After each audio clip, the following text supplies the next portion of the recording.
What's up? What's up? It is time for episode 11 of Bleav in Queens. We've got a ton to get to today. I'm Joe Serralo, joined as always by Tyler Ward, that's WardyNYM, and of course, Anthony Recker, our newest addition to the show. We're going to get to Jake deGrom's first outing in over 390 days. Of course, today was the MLB trade deadline. We'll dive into what the Mets did or didn't do and some major moves across the rest of the league. And of course, a big 5-game set coming up with the Atlanta Braves. We're going to get to it all, but first, this episode of Bleav in Queens, like every episode, is brought to you by our friends and partners at BetOnline. Head over to betonline.ag. You can get your latest lines, odds, and developments in the world of sports. Bet on baseball, NFL futures, MLB futures, guys. With the trade deadline passing, you know that those lines changed. If you want to get in on the Padres, the Mets, the Dodgers, go place those bets.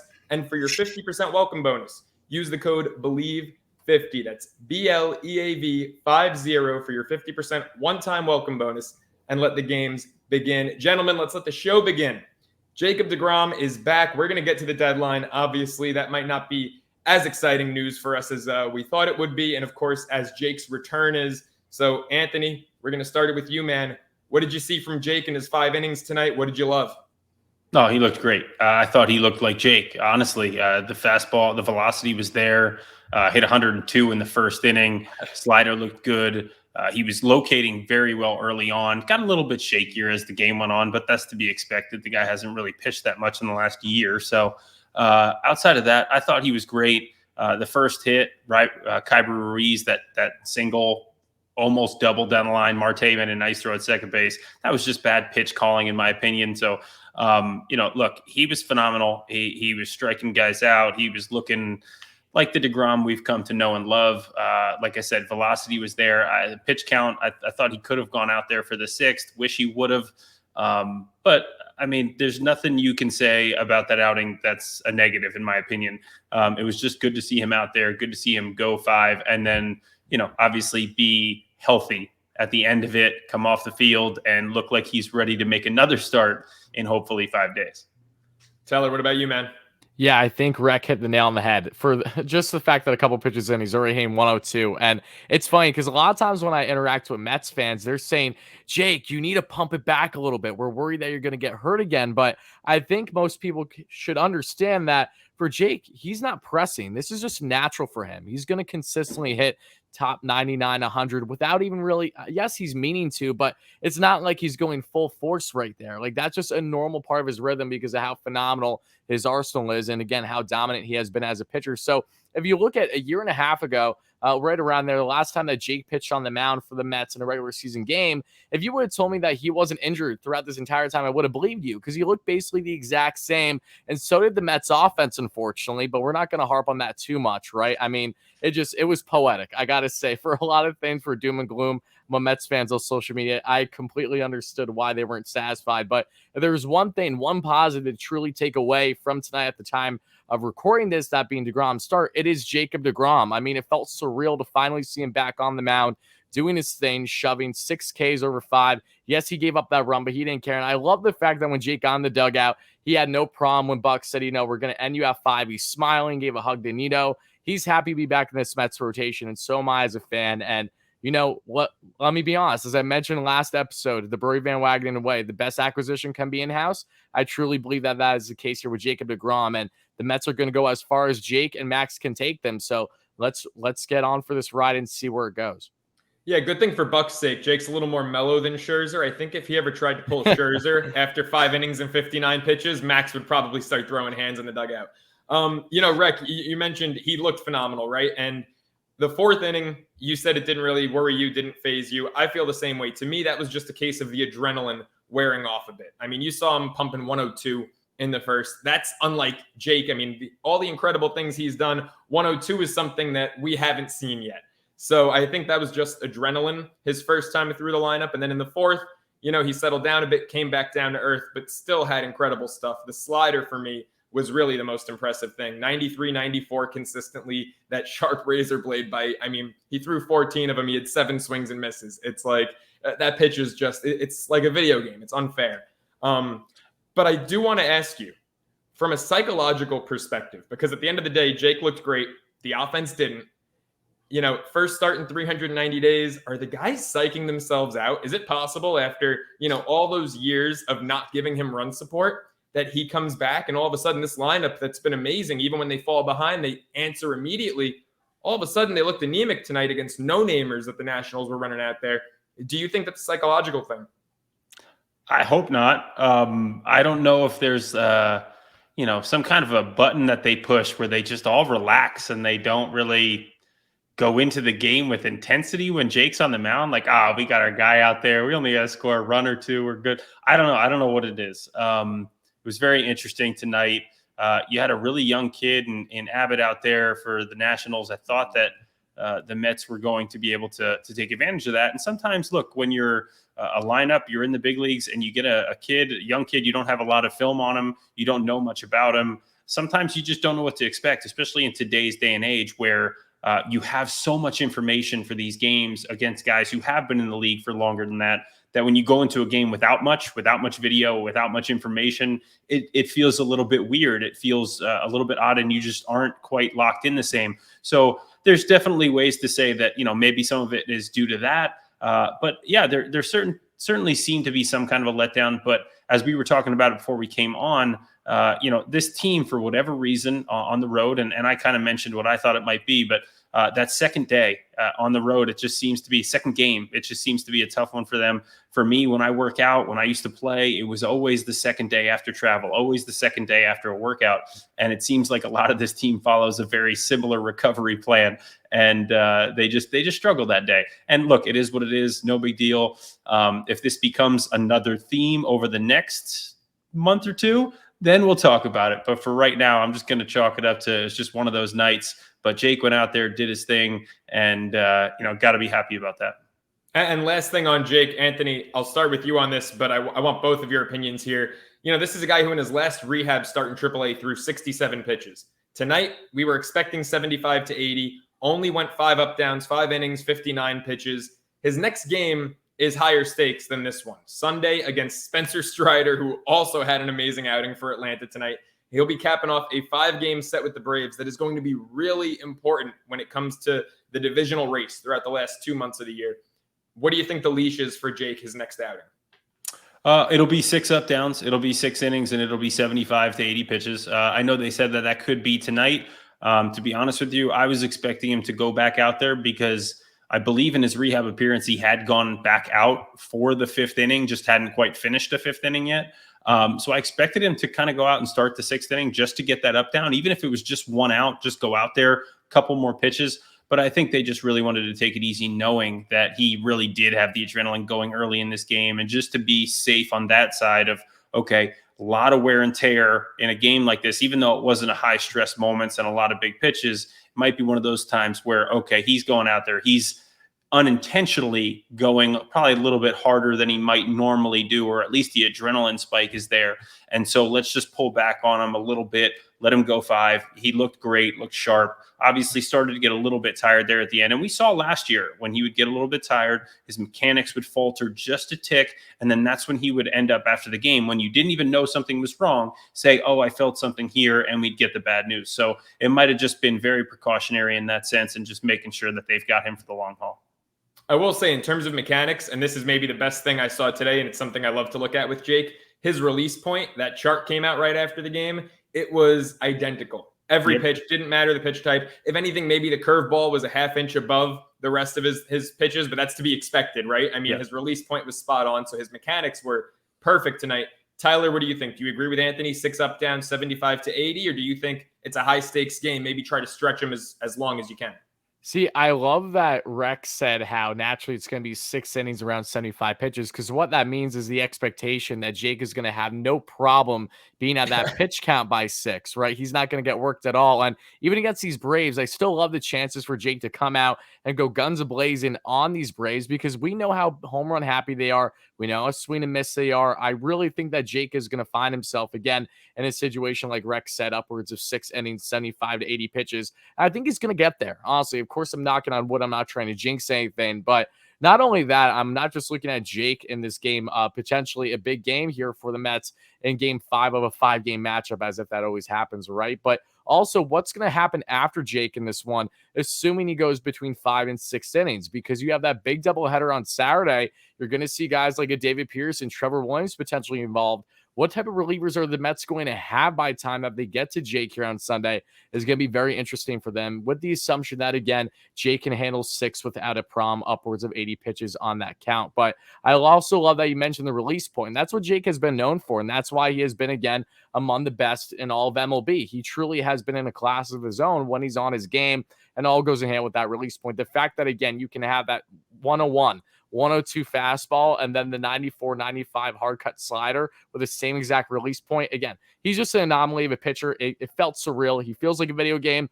Let's not forget what he was doing early last year up until his ailments from swinging the bat. And then, unfortunately, his big injury that had him out for the remainder of last season. He was doing stuff Bob Gibson-esque. He was breaking records left and right. Who knows what would have happened for him if he stayed healthy? So Jake, I mean, he's locked in already. And I think that this matchup for the Braves could actually be really favorable for him, just knowing how swing and miss of a team that they are.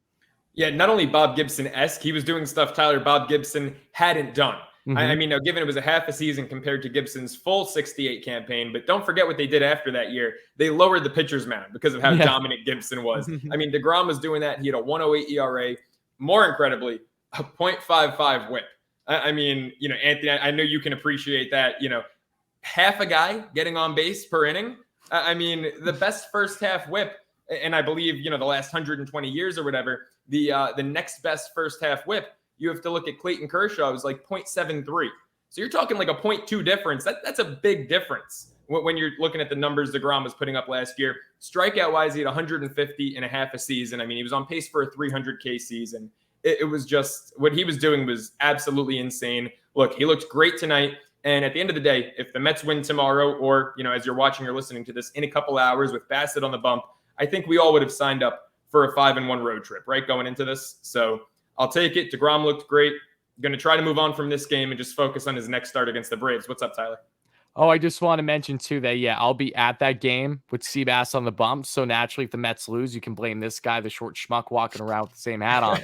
But one more thing I want to add about Jake as well, and I want to ask you this, Rec, is during your time in the Mets organization and, you know, building that relationship with DeGrom, when was, in your opinion, the first time that you noticed that Jake had something special? Was it from the jump as you met him? Or is this something that, again, over time, because the natural thing is that years ago when Jake had his worst start of his career, Terry Collins put his arm around his shoulder and then everything changed. So for you, Rec, having that experience with him, in your opinion, when did you kind of notice that Jake was really starting to be more in a class of his own and that he was going to potentially become someone that he is now today? Well, I could tell you that when I first caught him, it was AAA 2013. I went down for, I don't know, 8, 9, 10 days that year. I don't even remember how long, but I was down in AAA. I got to catch Jake, and I remember talking to Frank Viola before the game, and he said, "Hey, this kid's pretty good. He knows how to spot up. You know, you'll feel pretty good back there with him," because I had been working with big leaguers for going on 2+ years at that point, and going down to AAA, sometimes you can get some very erratic guys and guys that kind of lose their stuff, especially in the PCL, tough league to pitch in. Jake showed tremendous poise, hit his spots. I loved his arsenal. And I actually called that one of my best friends growing up, my best man at my wedding. He's a big Mets fan, been a Mets fan his entire life. Love that. I remember talking to him not long after that started. I said, I know you've heard about Wheeler, Syndergaard, Harvey, all those guys were names at the time. I said, DeGrom might be the best of all of them. And that was literally first impression. I said, this kid's really, really good. And then sure enough, you know, he got up to the big leagues in 14 and was just phenomenal, like right out of the gate. And you could see it, you know, in 14 for sure. After a couple of starts, it was like, okay, this kid's not just pretty good. He's really good. And he's got a shot to be special. I never would have envisioned the pitcher he's become now with 102, 94 mile an hour sliders and the changeup and a .55 whip. I mean, that's crazy. I never would have envisioned that, but you could see him being, you know, the best of that crop, and certainly a Cy Young contending type of a pitcher right out of the gate. And it really just goes to prove it wasn't just the stuff. It was also his mentality and his poise. And when you put it all together with the accomplishment and what he's gotten now physically, what he is now physically, it just becomes basically an extraordinary pitcher. I just got goosebumps from that story. I mean, talking about him being better than Noah and Wheeler, even back then, no one was talking about that. But yeah, the velo is a little different. But I mean, you're still looking at the same Jake, the same competitor, the same guy who, expects more out of himself than any coach or anyone else expects out of him. And that's, ultimately, it's usually what it takes when you're the best at something. It's what guys like Tom Brady have in them. And, Jake obviously cut from the same cloth. Let's get into the trade deadline, because Jake looks great, and that's definitely the bright spot today.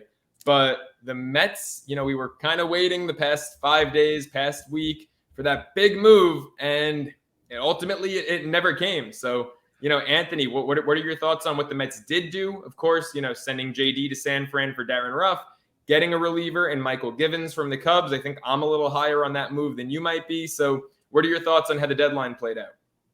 Yeah, well, I'll start with Michael Givens. Look, he's obviously had a very good year this year. And I think he's one of those guys who has the ability to strike people out. He has the ability to, come in some decent pressure situations and do a good job. But at the same time, he's always had a high walk rate, and it's no different this year. And that scares me from a reliever standpoint of a guy who could potentially come in high leverage situations. Now we talked about the potential for Tyler McGill. He will be in the bullpen later this year. David Peterson at the end of the year in the playoffs, probably a bullpen piece. Trevor May coming back tomorrow. He'll be back, actually today, I should say.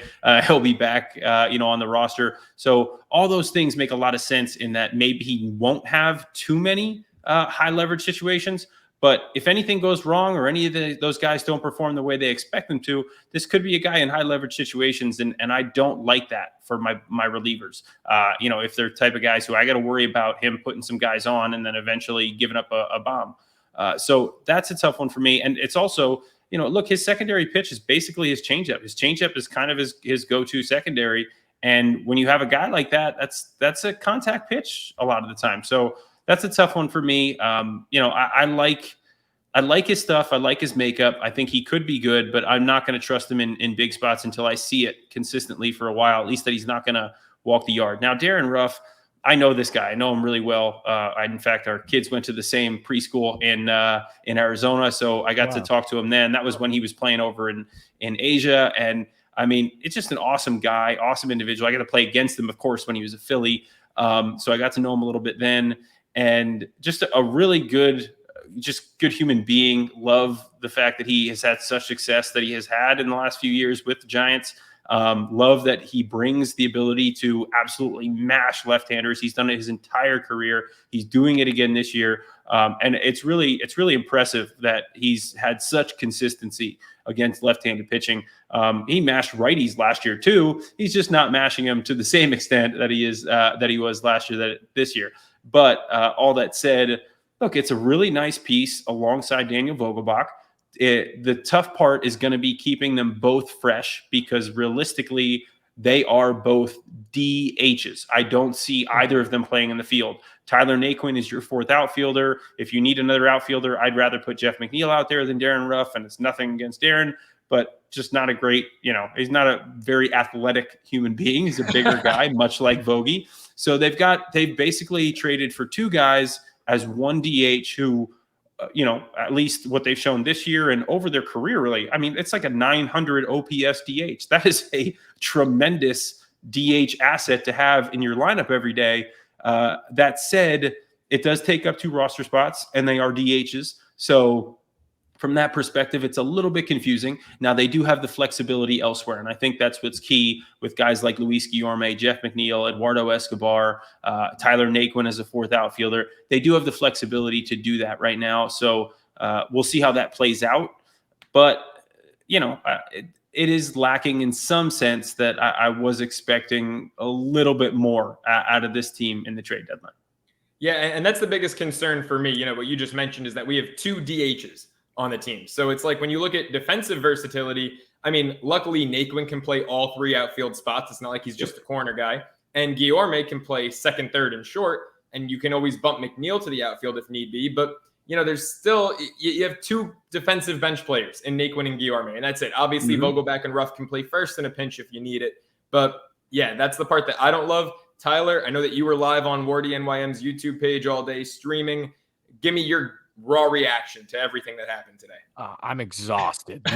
First and foremost, it was ridiculous. I mean, look, as a diehard Mets fan and a content creator, one of the biggest things that I hone in on, and a lot of people know me for, is just covering all the latest news and rumors that happens with the club. If it's reported, I'm there, I'm discussing it. So today was a big day. Naturally, I went almost like 5 hours live streaming, discussing we had over 30,000 viewers total. It was insane. I enjoyed everyone so much that chimed in for Mets fans.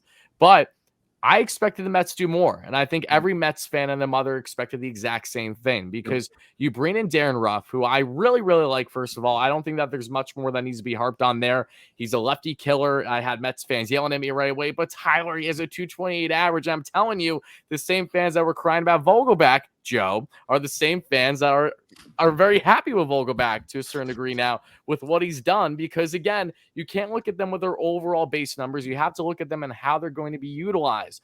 Vogelback is not going to see a lick against lefties. That's fine, because he can't hit a lick against lefties. Rakes against righties. Now you get in Ruff, the exact same situation. The one thing that the Mets haven't had all year is a guy that can consistently rake against lefties. Now you have had Brennan Nimmo, McNeil, surprisingly enough, lefty on lefty, they do pretty well against. They're among the better hitters in the Mets lineup.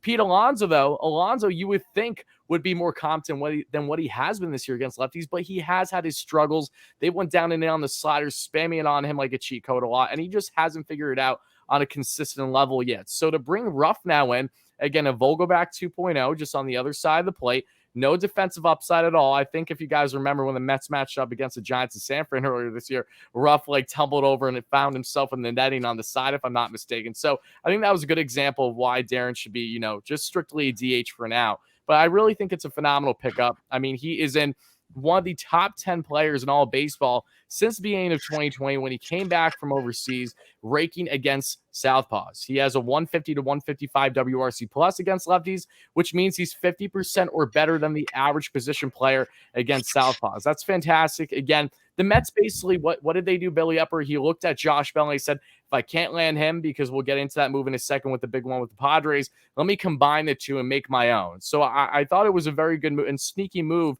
that Billy made. And then when you look at Michael Givens, for me personally, I like Givens quite a bit. Now, I am concerned about walk rate. That is always my biggest gripe. I think I said it in our previous podcast. That's just the biggest thing that concerns me naturally for a Mets team where their bullpen, what has been their biggest issue this year? If it's not the home run ball like you saw tonight and the Mets lost to the Nationals at the time recording this, it is quite literally just walking the bases. And if you get that aspect away for Givens, if Jeremy Hefner can work his magic, kind of similar to what he did with Ottavino entering this year, then you have a good matchup, because while Givens necessarily isn't looking the prettiest in high leverage situations, I will give him credit. In the 8th inning so far this year, he's done really well. Opponent batting average 191, a 517 OPS, a 1.45 ERA. So he has been able to handle those setup role situations to a degree pretty solid. He's done well against lefties for the most part, around just a 220 average, 750 OPS. Don't love that. Has done better against righties as well, lower 200 average, around 500 or so OPS. I think the Mets pickups were really, really strong. I have zero complaints on what Billy did here. But again, when you go into this deadline with constant rumors of the Mets showing a good amount of interest in Christian Vasquez and JD Martinez and Wilson Contreras and the likes of potentially David Robertson, Robertson ends up going in the NL East, but to the rival in the Phillies. And then you see everything else that transpires. It's like, it's hard to grasp exactly how much we should critique Billy here, because the Cubs did not sell at all. I think there would have been a more rightful criticism here if the Cubs say sold elsewhere for Contreras, and Martinez, same thing, going elsewhere. So naturally, I would have liked the Mets to add something a little bit there to the catching position, because I do have my concerns from an offensive standpoint with McCann and Nito, what they've done so far. I think they'll hold their own, but there's no denying that that is the biggest hole in the Mets lineup offensively. And then it's that lefty reliever in the pen, Andrew Chafin. Why didn't that happen? Billy Epler said earlier today at the time of recording this that the Mets were close to landing the southpaw.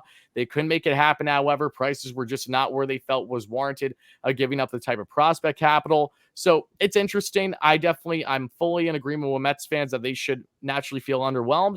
These were good moves by the Mets. We just expected a little bit more. And if there's one benefit of the doubt to give them, if at all, You look at what the rest of the NL East did. The Braves didn't do anything that was drastic like last year, for instance. The Phillies, yeah, they got Noah and Robertson we'll get into shortly, but I'm still not looking at the Phillies and looking at them as a serious threat for the division leader here right now.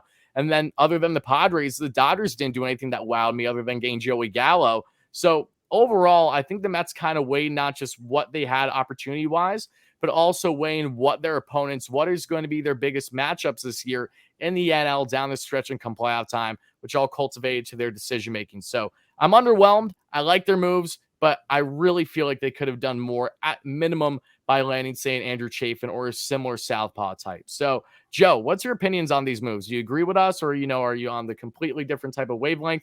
Let me hear it. Yeah, man. I mean, look, I like Michael Givens. I like that him and Buck have a good rapport and have good chemistry. I think he doesn't have blow you away, wow stuff, but I think that he's just a good pitcher. And, Anthony, I think the three of us were texting earlier today, and I said something about how, in today's big leagues, there's a lot of throwers. There's not necessarily a lot of pitchers. And I think that Michael Givens is just a good, tough pitcher. Like I said, doesn't have the best stuff, but can hit his spots, can locate, and can work his way out of high leverage situations. So I like that move. But at the same time, it's like I look at what the Phillies gave up for David Robertson, and I'm like, we couldn't swing that? I'm a little confused. Now, the prospect they gave up, I want to clear something up here. If you look, Tyler, you probably have the name. I don't know. Last name was Brown. Ben Brown. Ben Brown. Yep. Thank you both. He was ranked the Phillies' 26th best prospect coming into the year. Now, a lot of people look at that and say, what, the Mets couldn't top it? He currently was ranked the Phillies' 7th best prospect coming into today. So a lot's changed as the years progressed, but still, it's like the Mets have pitchers in that 10 to 15 range. You're telling me that we couldn't send a Jose Butto or a Cal Ziegler? Now, maybe the Mets didn't want to, but I would have sent one of those guys with maybe Dom Smith to Chicago, because don't forget, at the end of the day, the Mets sent J.D. Davis to San Fran in that package for Darren Ruff, but Dom Smith is still a Met, and there's no room for him on this roster. We already have two first basemen two backup first basemen, I should say, in Vogie and Ruff, who are going to be DHs. We don't have room for a fourth first baseman on this roster. So Dom's probably going to spend the rest of the year in AAA. I don't see how his trade value, even though he's had a bad year, gets any better down with Syracuse than it already was. So it's kind of baffling to me that we couldn't put Dom and, a pitcher ranked 10 to 20th in our system together for either a David Robertson or a Chafin, or, even as a last resort, a Mantiply, just because, I don't trust our current lefty bullpen situation. Peterson, I think, like you mentioned, Rec, will be a viable bullpen option from the left side later in the year, but he's not there right now. And then Zapucki, who we also sent to San Francisco, reports were saying he looked great in the bullpen down in the minors, that he was even touching 97 when he was only coming out for an inning. And just like that, he's gone. I don't think Philip Deal or Sam Clay are necessarily going to be, drastic upgrades from Joely Rodriguez. So, I've got a lot of questions about the bullpen. Ruff, I like him. I like what he does against lefties. I was wrong about Vogelback, so I'm not going to make the same mistake twice here. But one thing I was right about, Tyler, I said this to you as soon as the deal happened, we should have traded Nogosek, not Holderman. And Nogosek, of course, he's the guy who was on the bump. Pirates had their foot down. Billy said it best. They were determined to get Colin. Like, the Mets didn't want to give him up. No Mets fan wanted to see him gone. I love Colin. Speaking of him, he actually just got called up by the Pirates today, as a matter of fact. So we'll see what he does at big league level for them. But yeah, Billy didn't want to give him up, but thank goodness that at minimum, the Mets acquired one reliever, because Billy emphasized as one of the biggest factors in parting ways with Colin was the plethora of options that they would have reliever-wise at the trade deadline. And it took them to their last 5 minutes or so to land a reliever. And while Givens is good, don't get me wrong, he definitely helps solidify the pen for what things are right now. It's still, again, everything about this just was underwhelming. This is the second straight year now under Steve Cohen where different circumstances. Last year, the Mets went out, overpaid, did a desperate move. They got a big name in Baez and Trevor Williams. However, they didn't do enough around that, and that ended up being their demise down the stretch, along with their injuries and their offensive inconsistencies. This year, the Mets did not have the same pressure on them. Completely aware of that. When you're roughly 30 games above 500, I don't understand how you can have the same pressure like you did last year by front office. So Steve took a step back more than what he did in his first year getting involved. Let Billy, let everyone else involved, Ben Zosmer, etc., do what they had to do. But you come out of this now, and you really just have to wonder down the stretch for the Mets, how is the bullpen going to pan out? For one, because you have Trevor May again returning today. You have David Pearson, Tyler McGill that I think have the utmost potential to thrive in the bullpen, but that's still a question mark. Again, these are experiments now that the Mets have to lean towards down the stretch to see what is going to work with them. So for me as a fan, I'm just a little taken back by the amount of question marks Billy Epler and the Mets were willing to handle and are really doing a safe bet on for their sake, when in reality there were safe bets out there externally that would not have cost you an arm and a leg. Now, David Robertson is an interesting one too. I look at the Cubs situation and you have to wonder, how long did the Mets have this back and forth with the Cubs, just waiting to see who would blink?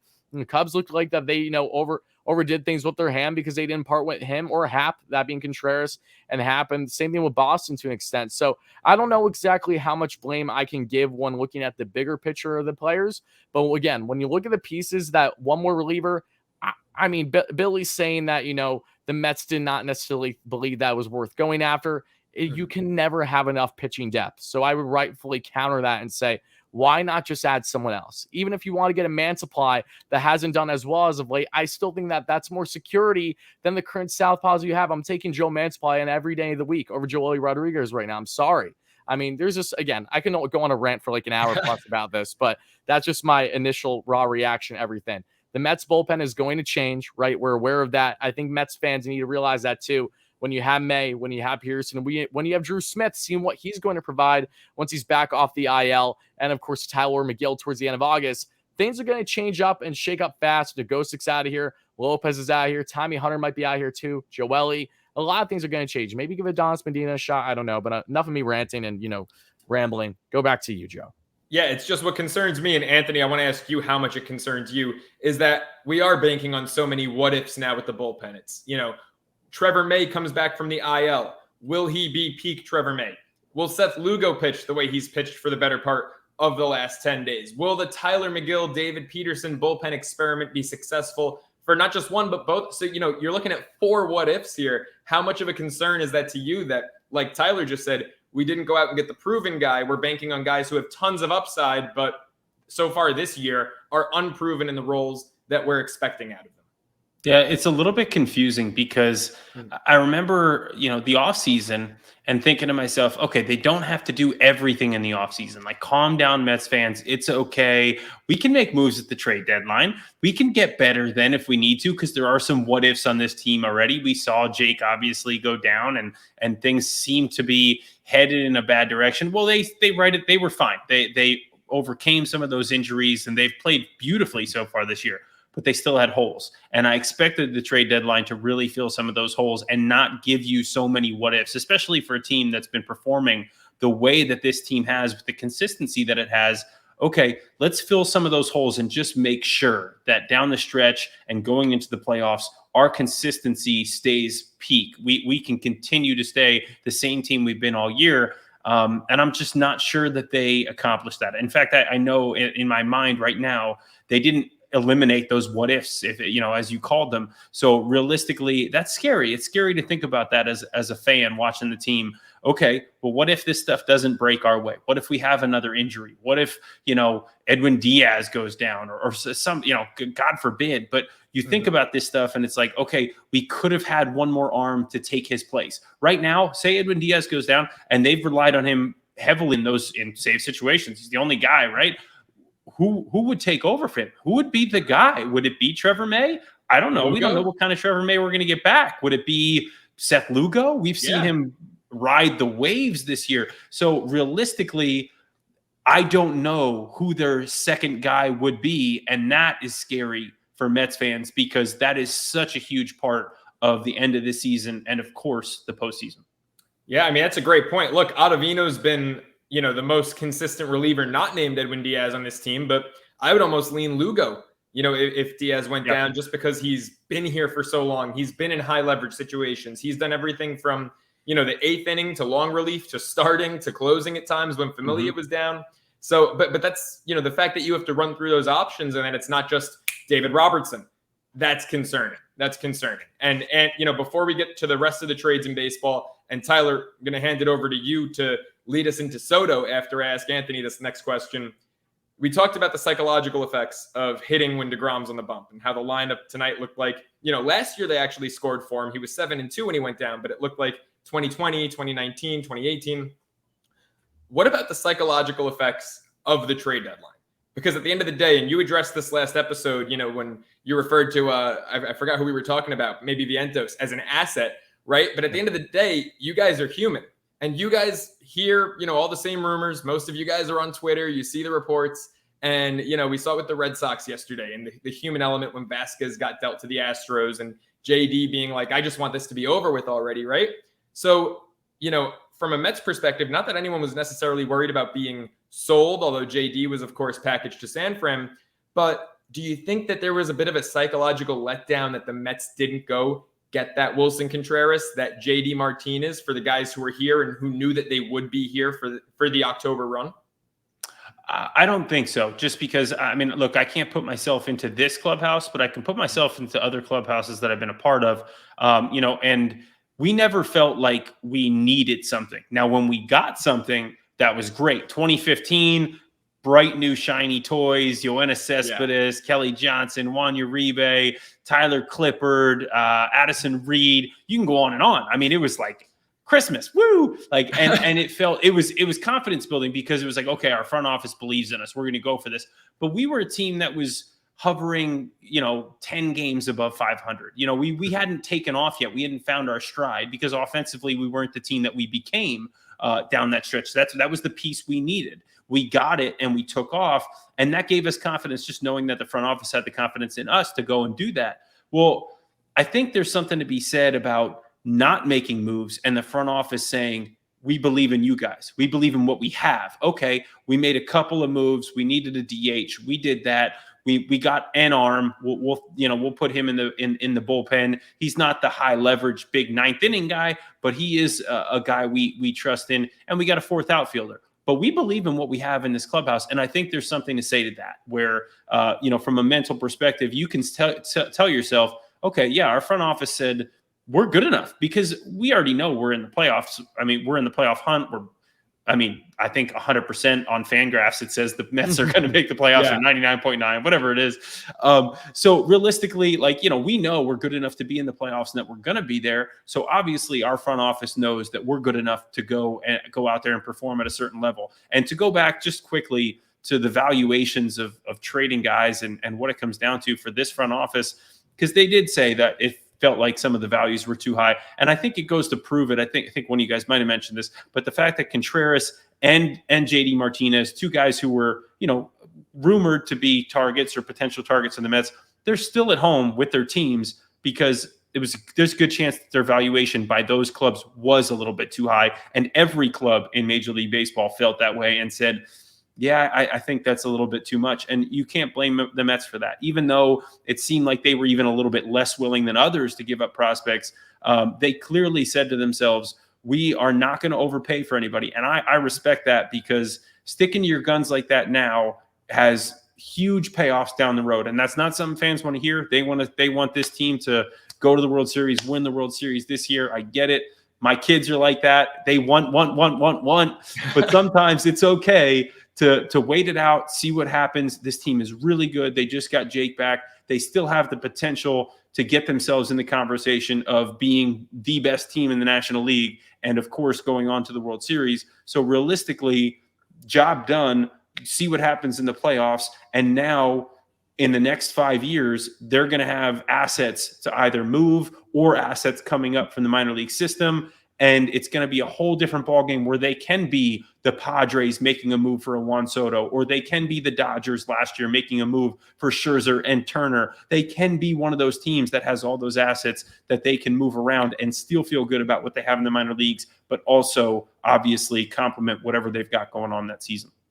Yeah, I think you just hit everything on the head. The reason that I asked you about, potentially being psyched out and if the team was a little, down or maybe out of it because they didn't get that big guy is because what you mentioned in 2015, that was my first year working for the Mets. And, to get to my post before the game, I would always walk through the bullpen. And when I was walking through, first off, I was walking, right through the parking lot when the Cespedes news broke, because that broke a little after the deadline had actually passed. I think it was 10 minutes later. And so then walking into the stadium, through the tunnel and through the bullpen, I'm looking at Familia and Robles. I'm sure you remember those two Robles was like a barnacle on Jurius's boat. I mean, they were always together. And I'm walking through the bullpen, and the two of them and Carlos Torres and Bartolo Colon are just, I mean, they were always in a good mood, but these guys are just smiling, laughing. And it's like, all right, we got our guy. And so I was kind of, because I saw the effect that, it had obviously going into that national series. We were 3 games back, ended up sweeping them there and being tied, and the rest is history. But I saw the positive effect it had on you guys in 2015. So I was kind of wondering if there was, a conversely a negative effect after today's inaction. But Tyler, there was a lot of big news today for the rest of the league, man. Take us into Soto. Yeah, well, I received a text around 8:30 a.m. Eastern today from someone that I know that's very connected. And he said, all right, I'll tell you something. Don't tell anyone yet. Soto's a lock to San Diego. I'm like, okay, all right. And rest assured, less than a half hour later, the first official report came out that, yes, Soto's looking like he's going to go to San Diego. So, I mean, this felt like something that looked like it had a strong possibility for a while. The Padres, the Cardinals, the Dodgers. There was that natural concern where, is this going to be deja vu from last year's trade deadline, right? Preller thinks he has Scherzer, but no DeVito, and he ends up going to the Dodgers, right? But for Padres fans, they get their guy, and man, oh man, all I got to say is how impressed I am with what AJ Preller was able to do. Yes, is he a madman? Did he go all in 1,000%? But I respect it. They get Josh Hader the day before. They get Juan Soto just casually, arguably the best player in baseball. Tatis is starting a rehab assignment this weekend. And they got Josh Bell as a throw-in this deal, which I just felt so crazy. So that makes sense. I was wondering why Bell wasn't potentially going to the Astros, and they got Trey Mancini. So there answers my question. He was in negotiations to be a throw-in there. So, yeah, a lot of assets went the other way for the Padres. It was led by Mackenzie Gore, who I know has been dealing with an ailment. A really young stud of a southpaw that I'm sure will be a thorn in the Mets side at times if they don't get their act together against lefties to begin with. But then you have a bunch of nice, really young prospects, outfield-wise, pitching-wise. Some of these kids are from the Maryland area too, so I think that was most enticing for Rizzo. I think he wants some guys that potentially actually have interest and want to be locked up long-term, being from the area. Maybe they grew up Nationals fans, whatever it may be. But this was just a phenomenal move for the Padres. And for us Mets fans, I mean, okay, get ready. It's going to be a battle of, offense, I think, versus pitching to an extent. Maybe this is an NLCS preview. The Padres had the Mets a number during the season. Next time they can only match up is in playoffs. So I'm really excited to see what San Diego is going to do, give the Dodgers a run for their money in the NL West. But, I mean, I'm not that surprised by the move. I'm just kind of like, wow, it actually happened. To see Soto and Tatis together, two of the biggest young phenoms in baseball, I think it's great for the game. I think Soto's going to have an absolute blast, and I think Soto's numbers are going to be absolutely ridiculous, knowing how protected he is. I look at the entire MLB, and I'm sorry, I don't see a better core 4 right now. I would even go as far as to say that I think that the Padres have a better core 4 than the Dodgers. When you have Machado, when you have Tatis, when you have Soto, and you have Bell, it's really hard to argue that another team has something better than that as their core. Depth-wise, they're still a little bit lacking towards the bottom of the lineup, but they bolstered things to a degree that was ridiculous. And to throw a little cherry on top, they added Brandon Drury by parting ways with a top 11 prospect today. Was their number 7 or 6 when they trade him? That was, after the Soto deal. So they get Drury, 20 bombs on the year already, over 50 RBIs. That's going to be in that DH/bench spot based on matchups. I would have loved Drury to rekindle his relationship with the Mets, but it seemed obvious that Drury wasn't, not Drury, but rather Epler wasn't interested in acquiring a Brandon Drury type, even with his versatility at third base, knowing that he wouldn't be playing every day. It seemed like the Mets just simply did not want to do that for a rental period. I understand that. But yeah, Padres and the Yanks, they are my 2 big winners from this year's trade deadline, just overall trade moves. So, Rec, what was your initial reaction to Soto being dealt and the other moves that have happened so far in baseball that we saw? Soto going to the Padres was it was incredible. I didn't think he would get dealt. I really did not believe that there was going to be a big enough haul.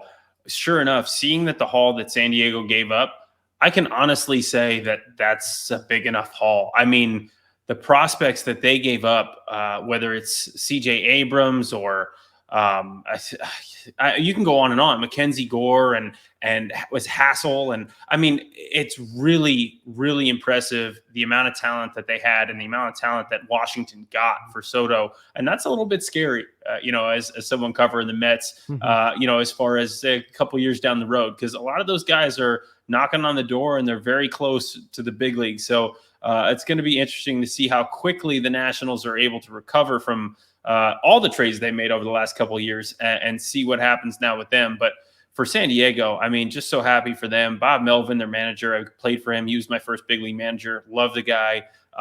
Very excited to see what he can do out there with that lineup, with all that talent. They've got starting pitching. They've had it for days. They gave up one of their guys in Mackenzie Gore, but it's a good team. They don't have, to me, that number one type. I shouldn't say that. Joe Musgrove has been that number one type guy. Yu Darvish has been hit or miss this year. They are getting, they do have Blake Snell and others, Nick Martinez and other guys in that rotation that I do like. So I really like where they're at. That bullpen being reinforced by Hader is incredible. You could argue that the Padres easily got the two best players traded in, maybe three, because Josh Bell would be right up there with the numbers he's putting up this year. And what they were able to do at this trade deadline is just incredible. And I really do think that Brandon Drury was a huge get for them, especially after they basically ended up having to let go of Hosmer because they couldn't bring him back again now after basically trading him for a second time and it not working out, and then ending up giving him to Boston. But then they end up having to include Voit in that deal, to the Nationals. So it's like, okay, wow, you just lost out on two bats.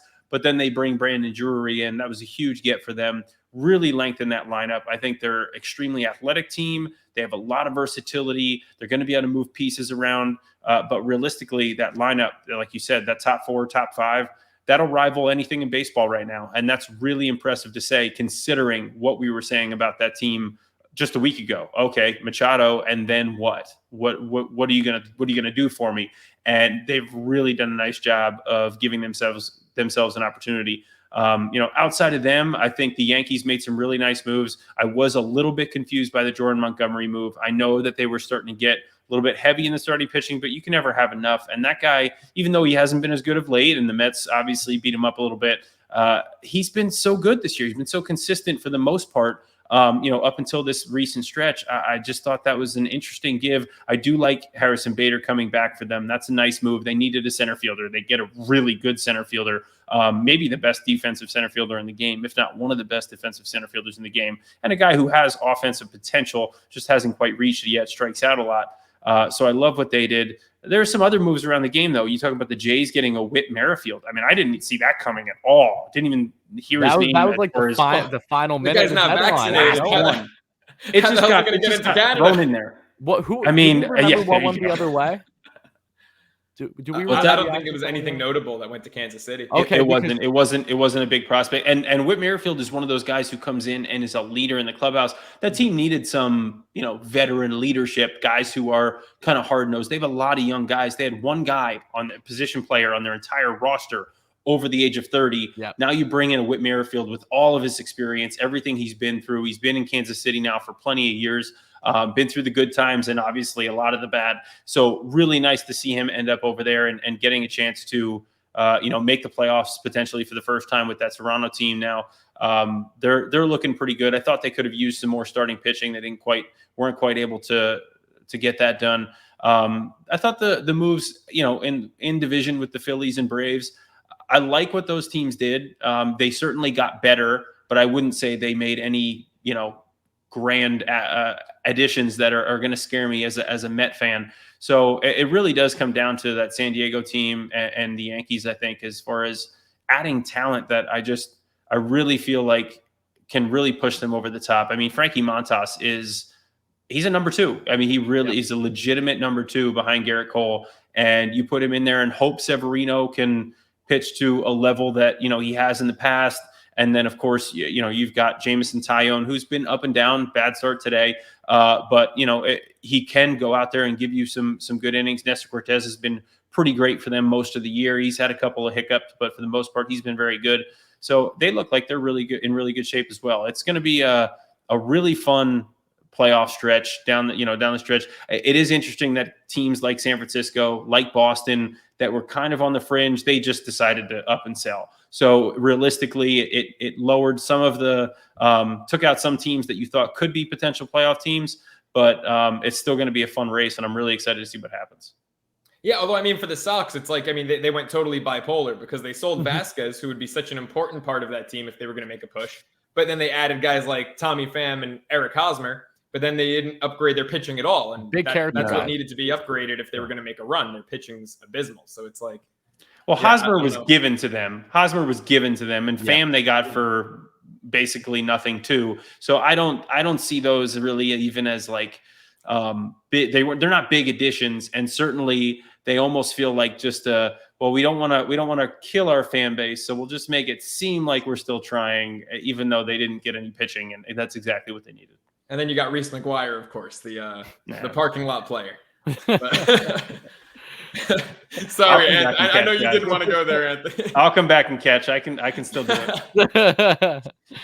Amazing. Let's talk. Wait, Joe. I'm sorry. Before we go forward, I just want to ask everyone's opinions here, especially with you, Rec, about seeing now Noah and Zach Wheeler. They're back together in Philly, and naturally, I'm not someone that is overly concerned as a Mets fan with how they match up with the Phillies down the stretch. However, it's just so nuts to me. Again, if you would have told me as a 2015 diehard New York Mets fan of these two would be in a Phillies uniform, I would have had a heart attack on sight. So thankfully, time has definitely progressed since then. But for you guys, what's your reaction? It's for me, at least, it's just a little nuts because Wheeler was someone who truly felt like he would not have left Queens if Steve Cohen bought the team a year earlier. Unfortunately for the Mets case, that just did not happen.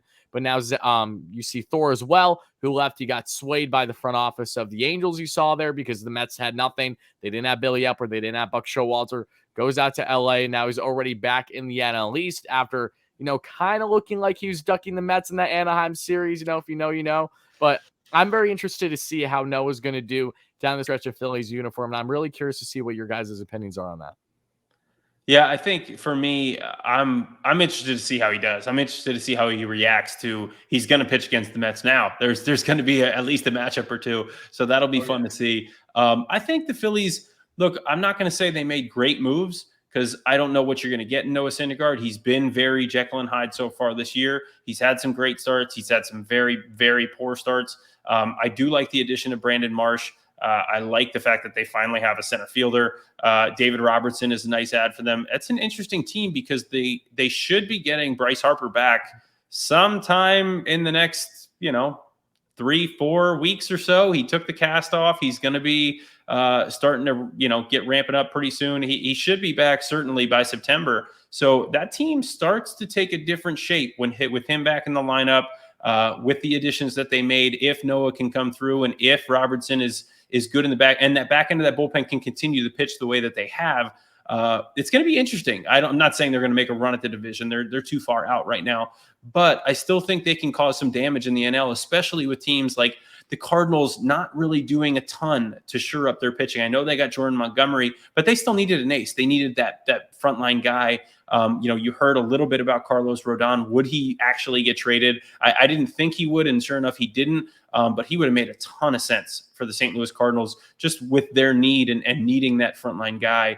That could have put them over the top. But realistically, I think the Phillies have a really good shot at I hadn't said it until now, but this is the first time I'm going to say it. I think they have a really good shot at making the playoffs. And if they do, with their starting rotation, with Wheeler, with Nola, who the Mets have hit well against, pretty much statistically in their history against him. But I think, and Gibson, and then potentially Syndergaard, if he's good, if he can, if he's still pitching, then I don't know what his pitch limit is, if he has an innings limit or anything like that.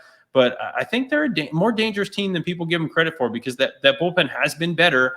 And if they get Harper back, I mean, that's an MVP level guy. The way Hoskins has been swinging it, the way Alec Boehm's been swinging it, that team looks a little bit more dangerous. It's going to be interesting to see. It makes the NL just a lot more competitive than it had been shaping up to be, because realistically, it looked like there was 4 teams. Now it looks like there could be 6, because I was taking San Diego semi-seriously. Now they might be the favorite. I don't even know. It's crazy. So the NL is going to be a whole lot of fun down the stretch. I think, Tyler, for me, what happened with Noah is this happened. He saw that I followed him from New York to the West Yeah, Coast. Joe Like, literally fuck texted me. this, He's I'm like, going I want back to east. rekindle this photo again. Yeah. Well, Anthony, the context there, and I think we were talking about that when it happened. I know you hadn't joined the show yet, but I met Noah. First time I met him was 2013 when I was a 15-year-old kid at the Fan Fest going into the All-Star game at Citi Field at the Javits Center in Manhattan. He was there. He was in the minors at the time, I Bleav, with AA. And I met him. And then what happened was Facebook was like, oh, look what happened 9 years ago today.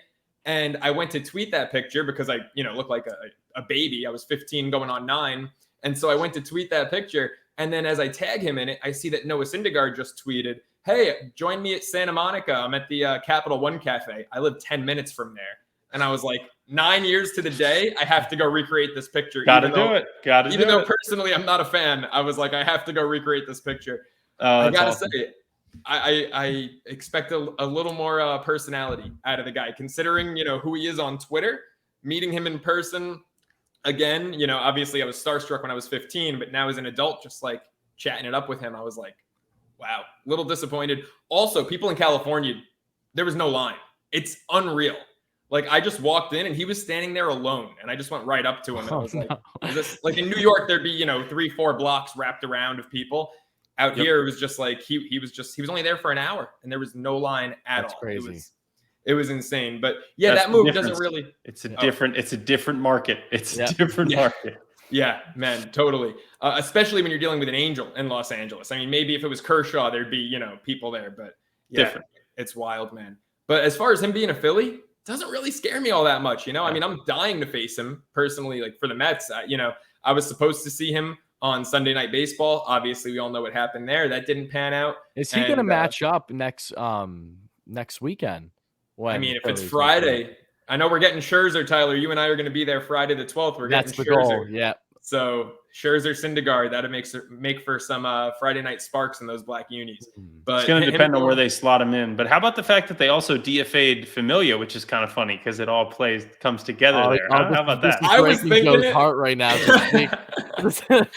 I love so I mentioned that when I was working there, I'd walk through the bullpen every day, and Familia, like, it got to the point where we would talk every single day. So he was definitely the guy I talked to the most personally. I love it, but he's just not having a good year. I don't know. And he's been really bad of late. Really bad of late. So yeah, I mean, but I do, and will forever have a soft spot for Jurius. That's for certain. But yeah, Syndergaard, that move doesn't scare me. If anything, Brandon Marsh, I think that was a very underrated move. Kind of weird that they didn't happen together. 2 separate trades between the Phillies and the Angels today. But Marsh is a guy who took the Mets deep a couple times. I saw him, at a front row seat to a 450-foot bomb off McGill in that Friday night Mets-Angels game. We were talking about it before we started recording a little bit. I think if he shortens up his stroke a dash, he's going to be really dangerous because he's got gap-to-gap power. His swing is just a little long, and he's got a pretty good glove, and he's fast as hell on top of it. So I think he's a pretty good player. Anthony, I don't know how much of him you've seen, but what are your initial thoughts on that deal? I got to play against him a little bit in AAA in 2018, and this kid, I mean, he's a very good player. At the time, he did have that long swing. He still does. You can get up on him. You can get up and in on him, and it makes him vulnerable to some stuff down below the zone then also. So look, he still has those holes, but you're right. I mean, the power hasn't really shown in the big leagues, at least not to a consistent level. He has power. He can hit the ball a long way, but he just doesn't make contact enough and make quality contact quite enough. But he certainly has the ability. He's got speed. He's very good defensive center fielder. I Bleav he has 7 defensive runs saved, plus 7 defensive runs saved so far this season. And just as a center fielder. So, cause he's had to play out there a lot with Trout, not being available. So this guy can play out there, and it's definitely something, it's an upgrade for Philly big time defensively, because Odubel out there wasn't doing it. Vierling, look, he could play a little defense, but he certainly was not hitting worth anything. So they made some upgrades, and whether they are complementary type, kind of fringe upgrades or major upgrades, those will be yet to be seen, because it depends on how Robertson fits in, and it depends on if Syndergaard can kind of do his thing. But Marsh, I do agree. I think that's a sneaky good ad and a good ad for Philly. But again, like you said, it doesn't really scare me as a Mets fan. I think this New York Mets team, is still a better and more quality team than that Philly team is. When Bryce comes back, it is going to be fun. Those are going to be, if there's some matchups there in September, those are going to be fun matchups. Whether Alvarado, comes in from the bullpen throwing 100 at the Mets hitters or what. It'll be interesting to see. But I do really like those matchups are going to be fun for sure. Yeah, look, it's good for baseball when those two teams are good, right? Because Mets Phillies is not far off from Yankees Red Sox, especially as of late, in recent years. And so if both of those teams are in playoff position, I was doing some radio hits yesterday, and I said it on ESPN State College out in Pennsylvania. I said, the NL East is going to have 3 playoff teams, and I'm really confident in that. And so even though I agree with you 1,000%, I think the Mets are better, even with our pretty dormant trade deadline. It's still going to make for some fun baseball. Last thing. Before we dive into the Braves series, because we're talking Mets, obviously, because we're talking Angels right now, both of you guys, Anthony, you first, then Tyler, with the Mets holding Mark Vientos and Ronnie Mauricio, and with our, incredible draft picks that we just had becoming trade eligible December 15th, how legitimate are we in terms of being players for Shohei Ohtani this winter? Okay. I got you so excited. You're choking. I wasn't ready for that. Wow. Look, that would be a tremendous get. Obviously for a multitude of reasons. Seeing that guy in the New York market would be fantastic. Seeing him hopefully, theoretically next year in a playoff position to get to the playoffs and have a chance to win, which I believe the Mets will obviously still have an opportunity to do, would be just outrageous. Just to think of that. He has one more year left on his contract. So basically it would be kind of a 1-year thing and, kind of see what happens. Obviously Jake has the opt-out, which he's still planning on taking, assuming the Mets sign him back. Pairing him up with Jake and Scherzer, just as like a 1-2-3. You're going to come out of retirement? Incredible. I don't think they have room for me on that roster, but I would absolutely come out of retirement. But Ohtani, that would be an unbelievable get for them. It would give them definitely the type of ammunition that you need to make a trade like that for sure. They have arguably the number 1 prospect in baseball in Francisco Alvarez. You could talk about several other guys, but what I've seen from this guy offensively is incredible. I know defensively he still has some work, but he can throw. He's a catch and throw guy. He's still learning to handle the staff. He's still learning to move around back there. He does need to get a little bit more athletic, in my opinion.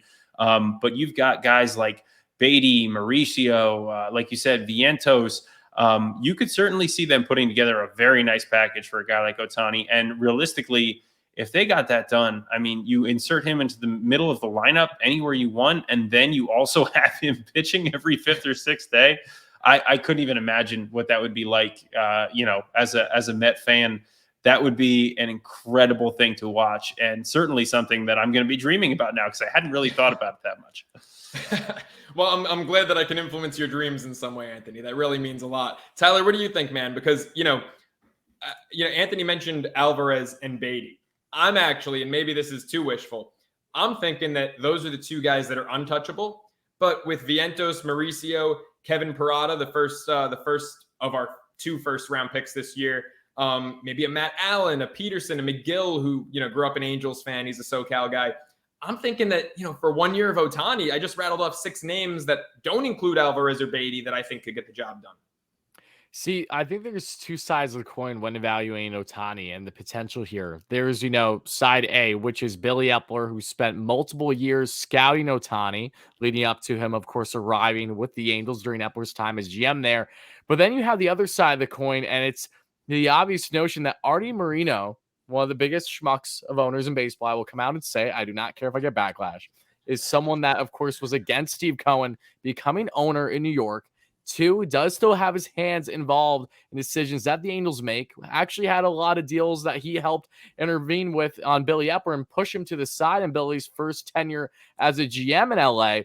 I have natural concerns with the Mets trying to do something like that with the Angels because, 1, I don't know where currently the Angels and, say, Epler stands on doing a potential deal with each other to that magnitude. How would Marino feel about it? Because, again, everything goes through Artie. unless he has a change of heart because the Mets just throw him every prospect known to man. I don't love that. I really don't. That's the biggest thing. I'm almost under the notion that as much as I would love Ohtani, it might be the safest route to just wait until he hits the free agent market. He's made it abundantly clear he's not re-signing with them unless they go on a miracle run next year. And if I'm going to go on a limb, I'm going to say that's probably not going to happen at this juncture. He's going to be free agent in the 2024 offseason. I would love Ohtani on the Mets, and he is 1,000% a generational talent that you give up an arm and a leg and everything else imaginable for. 100%. He's in that Juan Soto tier, even with being older than Soto. When you are Babe Ruth, but on steroids, yes, I want you on the New York Mets 1,000%. You thrive in this market. However, I just think when you look at all the other aspects of Artie Moreno, how he operates with the Angels, unless things change on that front itself, I feel like the Mets still may have themselves in a better position once he's a free agent. Because when you look at this upcoming offseason, you're not just going to potentially have Ohtani available. There are going to be other assets available out there, both the free agent and trade market. And there's one thing that the Mets are going to benefit most from, obviously, by not parting with any top prospects. It will be this offseason. They will dive in regardless on what they do. Either they're, a first-round exit that they are in playoffs, or if they go on a deep run and have the shiny trophy, they're still going to make prominent acquisitions in this upcoming offseason. So it's going to be very interesting to see what they do. Again, I love Shohei. The thought of him, I can't go any further there without just actually going crazy thinking about it. But keep it in your pants, Tyler. Yeah, I will try my best. But for right now, let's just keep things as is. Let's focus about the fact that we're not even 24 hours removed from the trade deadline and get into the remainder of the season. Yeah, well, let's not also forget. Sorry, Joe. No. Let's not also forget, if you do make a move like that, 4 or 5 type prospects for a guy like Shohei Ohtani for 1 year, there's more risk involved in a guy like Shohei Ohtani than others. Because if something goes out, if he takes a swing similar to what Jake did last year, all of a sudden he's not just down as a hitter, he could be down as a pitcher too. You don't know. You might lose him both ways. And then what? You just gave up all those prospects for what you thought was going to be a guy who could impact you on both sides of the ball, and now you're getting nothing. So that's one thing that you got to be very wary of when you talk about a guy like that. You want to think about the positives, and I did, and that was my first reaction. But as Tyler was talking there, I was thinking to myself, well, wait a minute. What if he gets hurt and he can't do either of those things? What's going to happen? Because then you just mortgaged part of your future for nothing, for 1 year of nothing. And that could be a really tough pill to swallow. So that goes along with what Tyler was saying about potentially just waiting at least until free agency, because then which we've seen with the Mets, it's just money after that. And they don't mind spending some money and maybe, forfeiting a season of Ohtani if they can get him back later, and they have him on a longer term deal. Boy, that's nice to hear. The Mets don't mind spending money. That's a breath of fresh air I was missing for my first 22 years. Yeah, I will say, though, similarly to Francisco Lindor, I don't think that a deal with Ohtani gets done unless there's prior discussions about, all right, if this trade happens, he's going to sign a long-term, or at least in his case, maybe a medium-term extension. But I think that would absolutely have to come with a trade if you're going to, quite literally send the farm to the Angels for him. Look, before we wrap up the show, we have a playoff-esque series this weekend. The Braves are coming to town for a 5-game set. I'd say a rare 5-game set, but this year with the late start to the season, there's been quite a few of them. The pitching matchups in this series.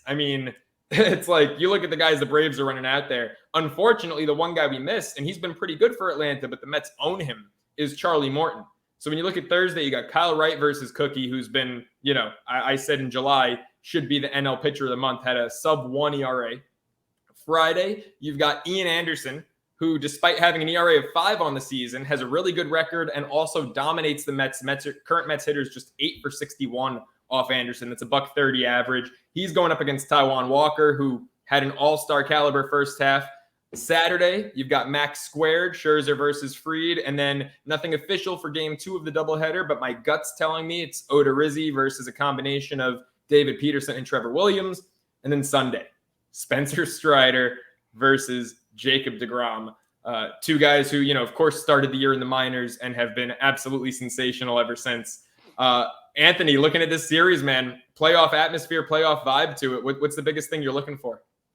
I think for me, it's just knowing that you're going to get the best of both of these teams. You've got the Braves coming to town. They're still playing great baseball, even though the Mets, kind of took it to them. What was that, a week ago, 2 weeks ago when they played last? But I think this Braves team and this Mets team, both playing good baseball right now. It's just going to be a lot of fun to watch these two duke it out, knowing what's on the line. And realistically, I think this division, if the Mets are going to win it, they don't need to come out here and sweep the series. They don't need to come out and take, I know they have 9 games with the Braves over the next couple of weeks. So they don't need to come out here and win all 9 of those games. They just need to come out and kind of split, because realistically, the Braves had a much tougher set in September, and that's going to be a harder schedule for them. So it's really on the Braves to come out if they're wanting, or if they feel like they are potentially division winners, to come out here and really establish their dominance.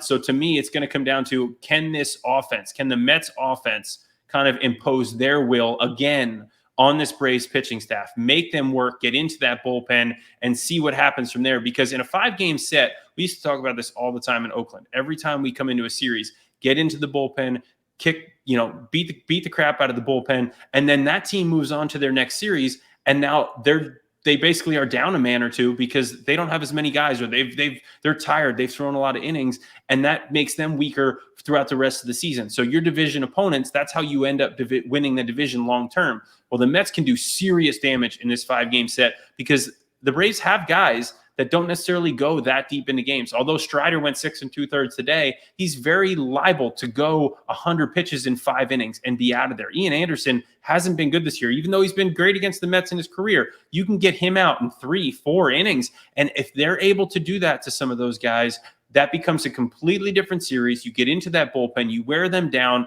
Their new shiny toy, Raisel Iglesias, he hasn't looked all that great all year for the most part. It'd be interesting to see what he looks like.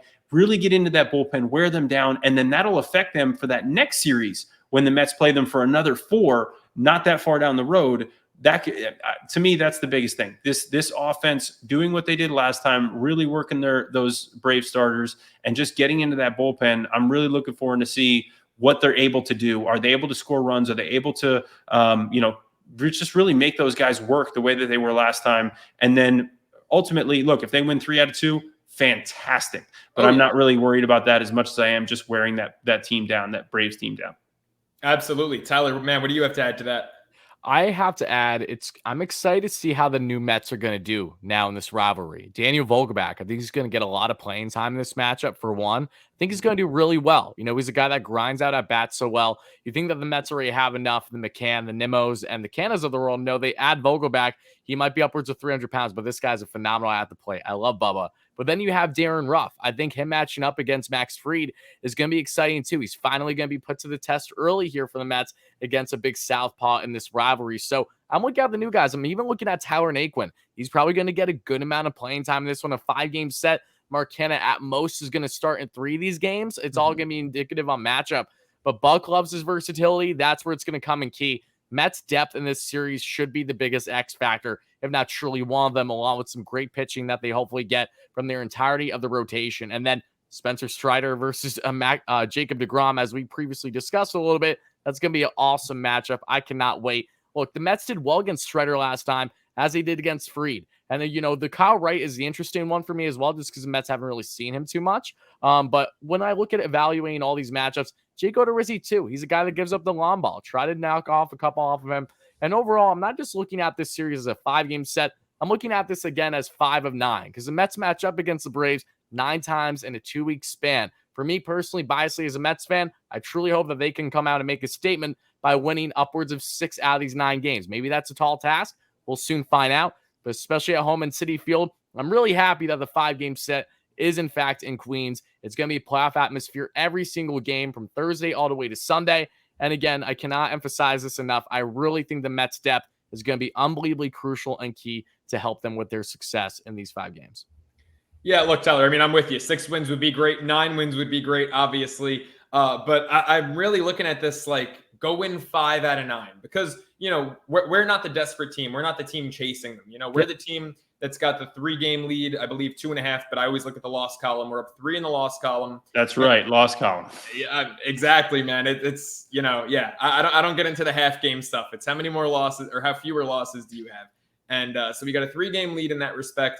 and, place slightly above 500, take 5 out of 9 here, you're in really, really good shape. And the key to doing that, Anthony, it's exactly what you said, and it's exactly what they did the last time they played the Braves. It's knock starters out, get into the bullpen. Tyler, when we did that show previewing the Mets-Braves series, I had said, try to knock these guys out early because the Mets have been doing that all year, whether they're scoring or not.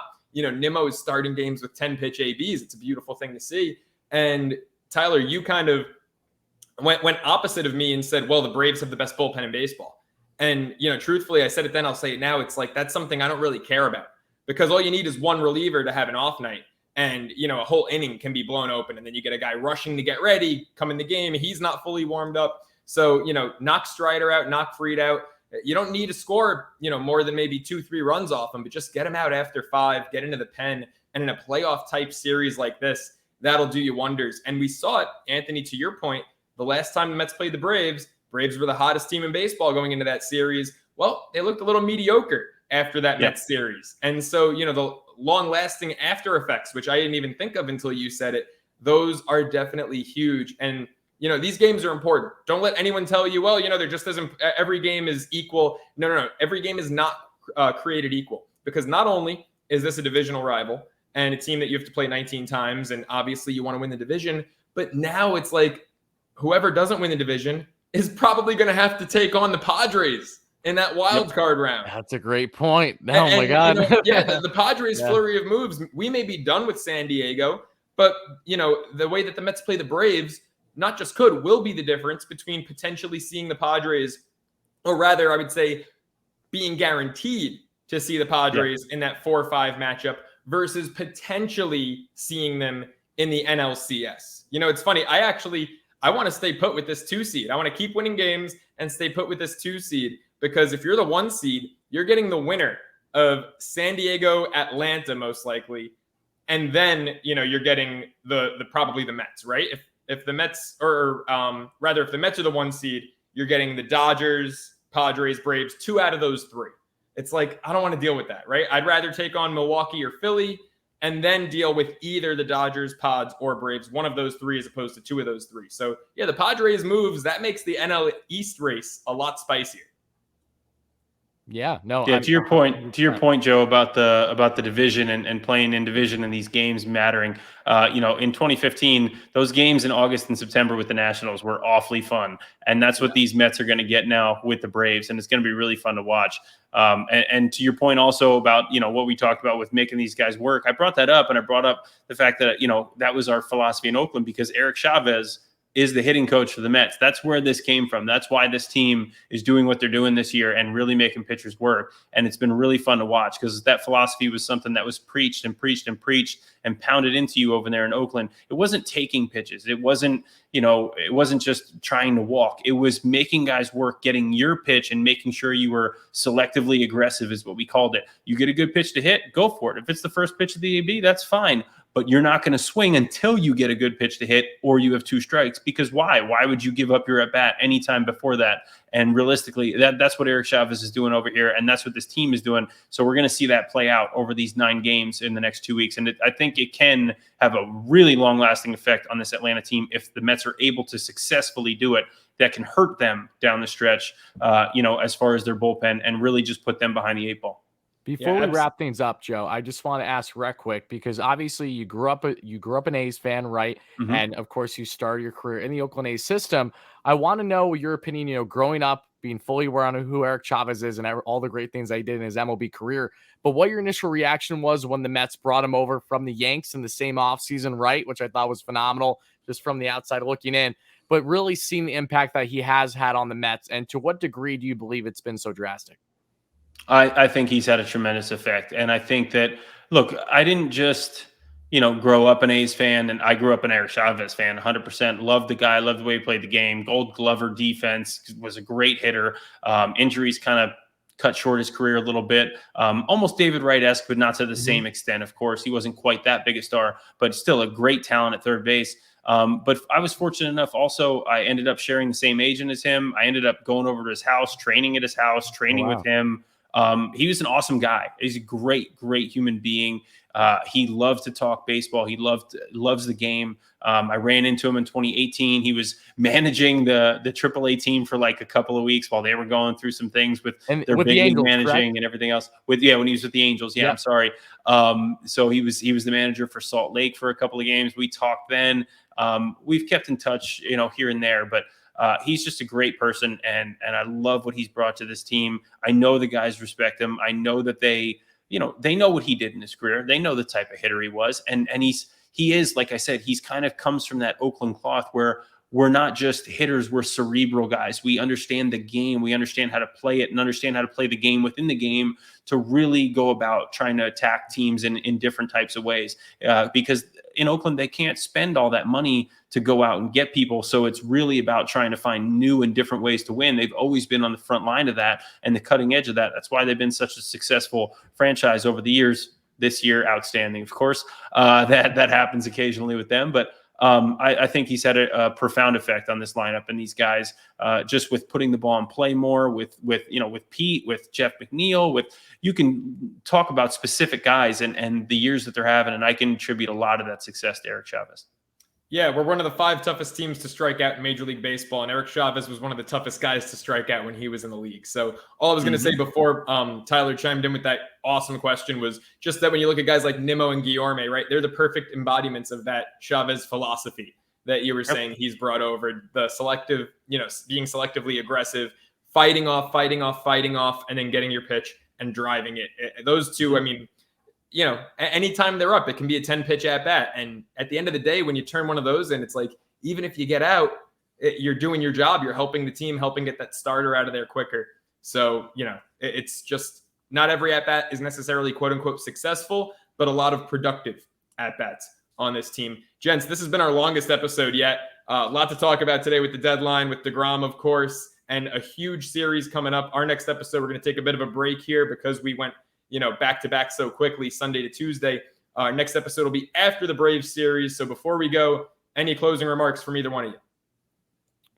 No, I would just say that this was a phenomenal discussion. We're like $120 in this one. So I hope that everyone that chimed in, whether on YouTube, on my YouTube channel, WardyNYM, or wherever you get your podcast, thank you guys so much. Your troopers make it all the way to the end here. Greatly appreciate it. Make sure to give us 5-star rate review wherever you get your podcast. Make sure to check me out on the YouTube channel if you're liking the video version as well. Make sure to drop a comment down below what your biggest takeaway was from the Mets this trade deadline. Are you feeling okay about it? A little upset? However you're feeling, and everything else that we discussed in today's pod, please don't hesitate from letting us know in the comments here on YouTube. And again, wherever you get your podcast, check me out on Twitter at WardyNYM per usual. And yeah, that's all I got. And really quick, I just saw some pretty upsetting news that I've got to break. I'm glad you brought that up. I meant to mention it. Yep. Yeah, Vin Scully just passed away at the age of 94. One of the all-time greats, not only arguably the greatest broadcaster, greatest play-by-play man ever to live, but one of the greats just in the game of baseball. I mean, went so far beyond, just his commentary. He was a great person. Everyone in and around the sport loved him, whether you were a Dodger fan or not. So, definitely a bummer. 94 years old, lived an amazing full life. But yeah, Vin Scully, rest in peace. You were a trailblazer and a legend.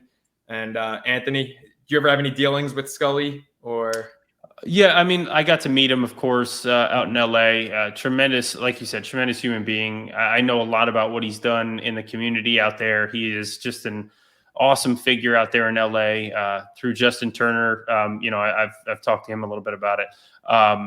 Justin's done a lot of stuff out there in LA, but Vin was a big part of what inspired him to do some of those things, and just the life that guy lived and everything he's seen in the game, and been a part of with that Dodgers organization. Just how can you not love and respect someone like that, and just everything that he's been through, and like you said, awesome human being, and it won't be the same, certainly, going out there to LA anymore and not hearing his voice. Obviously, he hasn't been doing the games for a couple of years, but just a tremendous life that man lived, and like you said, rest in peace.